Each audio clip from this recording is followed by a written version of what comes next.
Hello प्यारे बच्चों, welcome back to my channel Chanderi tuition classes में आपका बहुत बहुत स्वागत और वेलकम है। तो आज हम एक जो इम्पोर्टेंट टॉपिक जो आज देश में चल रहा है वक्फ के नाम से, तो उसके बारे में हम यहाँ पर आज डिटेल से समझेंगे कि वक्फ क्या है, कब बना, उसका इतिहास क्या है, हिस्ट्री क्या है और कहाँ वो लागू होता है, कैसे काम करता है, कब करता था, क्यों वो अस्तित्व में आया, भारत में कब आया। इन सारे टॉपिकों पर हम बात करेंगे। और फिर जो वाद विवाद की स्थिति बनी जिसमें गवर्नमेंट को उसमें इंटरफेयर करना पड़ा और उस अमेंडमेंट बिल में अमेंडमेंट करना पड़ा, यानी कि चेंजेस, बदलाव करने पड़े। और अगली वीडियो में हम ये समझेंगे फिर कि उसमें बदलाव जो हुए हैं वो क्या क्या हुए हैं। ठीक है, पहले हम समझते हैं कि वक्फ क्या है। तो चलिए हम यहाँ पर एक आपको पीडीएफ के माध्यम से लेकर आए हैं, पूरा आपको एक नोट्स टाइप का बना के लेके आए हैं जिससे आपको पूरी तरह से आप उसको आराम से समझ सकते हैं। तो ठीक है, चलिए देखिए क्या है वक्फ। तो वक्फ एक इस्लामिक कानून यानी कि शरिया, जैसे आप लोग बोलते हैं ना शरिया क्या हो, शरिया, तो शरिया मतलब क्या होता है, इस्लाम का एक कानून होता है, उसको हम शरिया कहते हैं। शरिया के तहत एक ऐसी प्रथा है जिसमें कोई व्यक्ति अपनी संपत्ति मतलब या तो चल या अचल, या तो जो यूज हो रही है या नहीं हो रही है, को स्थायी रूप से किसी धार्मिक, शैक्षिक या परोपकारी कार्य के लिए दान कर देता था। यानी कि धर्म के लिए या फिर शिक्षा के लिए या फिर कोई भी परोपकारी कार्य के लिए क्या करता था, वो इसको दे देता था, किसको, वक्फ के नाम से। इसे सदकाए जारिया भी कहते हैं, यानी ऐसा दान जिसका लाभ दानकर्ता की मृत्यु के बाद भी जारी रहता है। वक्फ की संपत्ति को कभी बेचा या हस्तांतरित या नष्ट नहीं किया जा सकता। मतलब जो वक्फ किसी ने दे दिया है ना, वक्फ कर दिया, फिर उसको आप बेच नहीं सकते, ना ही आप उसको ट्रांसफ़र कर सकते हैं, किसी के नाम पर किया जा सकता है। ये हमेशा उसी उद्देश्य के लिए उपयोग होता है जिसके लिए इसे समर्पित किया गया था, मतलब जब ये दी गई थी। अब वक्फ का इतिहास क्या कहता है, वक्फ का इतिहास को हम यहाँ पर जान लेते हैं कि वक्फ का इतिहास क्या कहता है। तो वक्फ की शुरुआत इस्लाम के प्रारंभिक काल में हुई जब पैगंबर मोहम्मद सल्लल्लाहु अलैहि वसल्लम ने खुद इसे प्रोत्साहित किया था। एक मशहूर उदाहरण है जब हज़रत उमर रज़ी अल्लाह अन्हु ने अपनी खजूर की बागवानी को वक्फ कर दिया था ताकि उसका लाभ गरीबों और ज़रूरतमंदों को मिले। इसके बाद यह प्रथा पूरे इस्लामी इतिहास में फैल गई और मस्जिदों, मदरसों, अस्पतालों और अनाथालयों के लिए संपत्ति दान करने का प्रमुख साधन बन गई। मध्यकाल में भारत, मिस्र, तुर्की जैसे देशों में वक्फ ने सामाजिक कल्याण में भूमिका निभाई। ठीक है, ये आपको मेरे हिसाब से समझ में आ गया होगा। ठीक है, अब आते हैं हम वक्फ जो है उसके टाइप्स कितने है ना होते हैं, मतलब कितने प्रकार के होते हैं। तो यहाँ पर देखिए 3 प्रकार के वक्फ के टाइप हैं। सबसे पहला है पब्लिक वक्फ, यानी कि वक्फ ए आम। यह जनता के लाभ के लिए होता है, जैसे मस्जिद, कब्रिस्तान, स्कूल या फिर पानी के कुएं। ये होता है एक तो फिर वक्फ। दूसरा वक्फ क्या होता है कि वक्फ एक खास, यानी कि प्राइवेट वक्फ। यह किसी खास समूह या परिवार के लिए होता है, जैसे वंशजों की मदद के लिए, जैसे वक्फ औलाद भी कहते हैं। थर्ड होता है हमारा मिश्रित वक्फ, है ना, इसको हम मिक्सचर वक्फ भी कह सकते हैं। इसमें सार्वजनिक और निजी उद्देश्य दोनों शामिल होते हैं, यानी कि सरकार, निजी, सार्वजनिक मतलब सबके लिए और निजी यानी कि प्राइवेट वाला।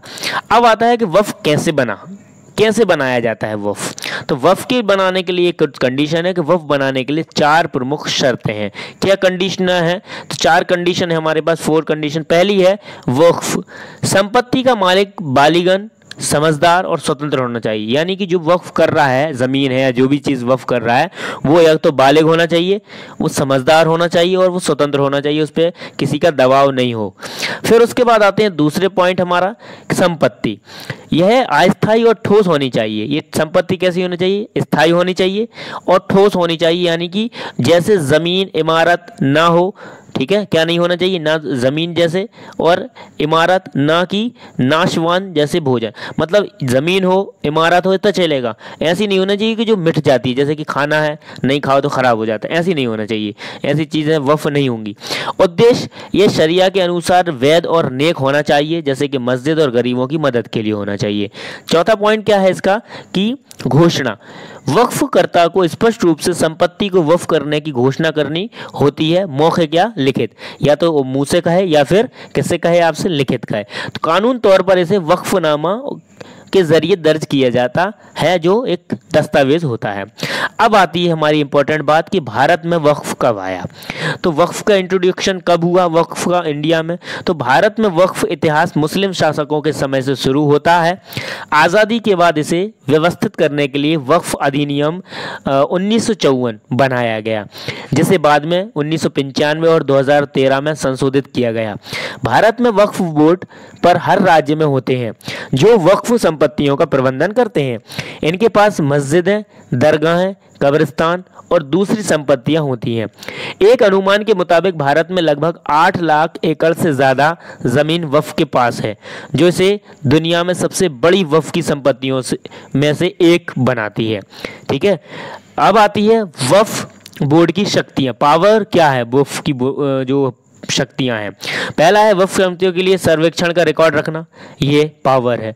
दूसरा, गलत इस्तेमाल रोकना और संपत्तियों को वापस लेना। किराएदारी और लीज को नियंत्रित करना। 2013 के संशोधन के बाद वक्फ बोर्ड को यह अधिकार मिला कि अगर कोई गैर कानूनी रूप से वक्फ संपत्ति पर कब्जा करता है तो उसे हटाया जा सकता है। ये किसको मिला था अधिकार? वक्फ बोर्ड के अधिकारियों को। और एक बात ये भी है कि वक्फ बोर्ड जो होता है उसमें जितने भी लोग होते हैं वो सारे मुस्लिम होते हैं, अदरवाइज और कोई भी इंटरफेयर नहीं कर सकता, और क्यों करना भी नहीं चाहिए, क्योंकि संपत्ति जो है वो मुस्लिम की है, अदर किसी कम्युनिटी की नहीं रहती है। वक्फ का उद्देश्य और लाभ क्या है, क्या बेनिफिट है और इनका एम क्या था? तो इनका उद्देश्य क्या था वक्फ बनाने का? धार्मिक, सामाजिक और आर्थिक।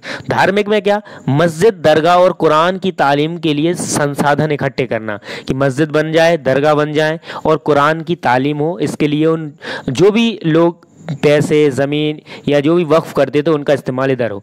दूसरा, सामाजिक, गरीबों का भोजन, शिक्षा, स्वास्थ्य सुविधाएं, इन पर खर्च होना चाहिए था वक्फ का पैसा। तीसरा इनका क्या था उद्देश्य? कि आर्थिक, संपत्ति से होने वाली आय जैसे कि किराया, ये कल्याण कार्यों में काम करने चाहिए थी, लगना चाहिए थी। ठीक है, अब ये तो क्या हो गया वक्फ के यहाँ पर हमारे लाभ और उद्देश्य हो गए।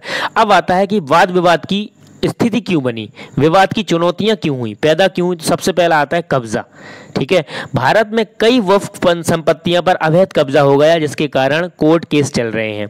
ठीक है, प्रबंधन, मैनेजमेंट, कुछ जगहों पर वक्फ बोर्ड पर भ्रष्टाचार के आरोप लगे। तीसरा आता है कानूनी जटिलताएं, वक्फ संपत्तियों को लेकर सरकार और निजी पक्षों के बीच विवाद होते हैं, जैसे कि अभी 2025 में हो रहे हैं। उदाहरण के लिए 2013 के संशोधन में यह प्रावधान है कि वक्फ की जमीनों को वक्फ की संपत्ति हमेशा वक्फ की संपत्ति ही रहेगी माना जाए, जिसके कई पुराने दावों पर सवाल भी उठे थे इस बात पर। ठीक है, कि ये कैसे रहेगी।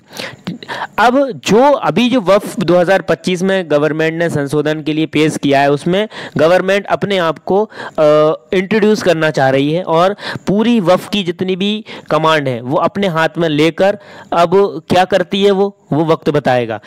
सरकार कहना चाह रही है, मोदी सरकार की, मुसलमानों की मदद की जाएगी उस वक्फ के जो भी पैसा आता है या जिस लिए वक्फ बने थे। देखो अब जाके क्या होता है, आगे जाके किस उद्देश्य से सरकार इंटरफेयर कर रही है वो टाइम पर देखा जाएगा। आगे है रोचक तथ्य में इसमें देखो कि दुनिया के सबसे पुराना चलता वक्फ तुर्की में होसेकी हुर्रेन सुल्ताना वक्फ है, जो 1550 में शुरू हुआ था। सबसे पुराना कहाँ पर है? तुर्की में, जो 1550 में स्टार्ट हुआ था। भारत में ताजमहल को शुरू में वक्फ संपत्ति के तौर पर देखा गया था, लेकिन अब यह पुरातत्व विभाग के पास है। वैसे देखा जाए तो ताजमहल भी कैसा होना चाहिए? वक्फ का। क्यों? क्योंकि जब ताजमहल जो बना वो मुस्लिम शासक के लिए बना और मुसलमान जो भी चीज़ बनती थी वक्फ कर देते थे। वक्फ की संपत्ति से होने वाली आय हर मुक्त होती है, क्योंकि यह धर्मार्थ कार्यों के लिए होती है। ठीक है, हर चीज़ के लिए नहीं होती, ये कर से मुक्त होती है, यानी कि इन पर टैक्स नहीं लगता है। सरकार की नज़र इस बात पर भी है कि अगर इतनी सारी संपत्ति और हमें टैक्स मिले तो हम उस पैसे का बहुत उपयोग कर सकते हैं। ठीक है, इसलिए भी संशोधन कर रही सरकार। अगला आता है निष्कर्ष। इससे हमें क्या निष्कर्ष मिलता है कि वक्फ एक ऐसी व्यवस्था है जो इस्लामिक मूल्यों को सामाजिक कल्याण से जोड़ती है। यह एक न सिर्फ धार्मिक बल्कि आर्थिक और सामुदायिक स्तर पर भी समाज को मजबूत करने का साधन है। भारत में यह प्रथा आज भी जीवित है, लेकिन इसके प्रबंधन और उपयोग को लेकर सुधार की जरूरत है। अब सुधार की जरूरत है, पर अब सरकार कैसे सुझाव करती है, कैसे सुधार करती है और उनको कैसे अमल में लेकर आती है और इससे मुस्लिमों का क्या बेनिफिट होगा, ये वक्त बताएगा। और ये वक्फ की बहुत सारी इन्फॉर्मेशन आपको कैसी लगी, वीडियो को लाइक शेयर सब्सक्राइब करें चैनल को। इससे जुड़ी और भी मैं वीडियो लेकर आऊँगा जिस पर वक्फ की जो भी रिलेटेड चीज़ें होंगी वो आपको बताएंगे, इतिहास भी बताएंगे और आने वाले जी क्या क्या चेंजेस हुए हैं वो भी बताएंगे। थैंक्स फॉर वॉचिंग, मिलते हैं नेक्स्ट वीडियो में।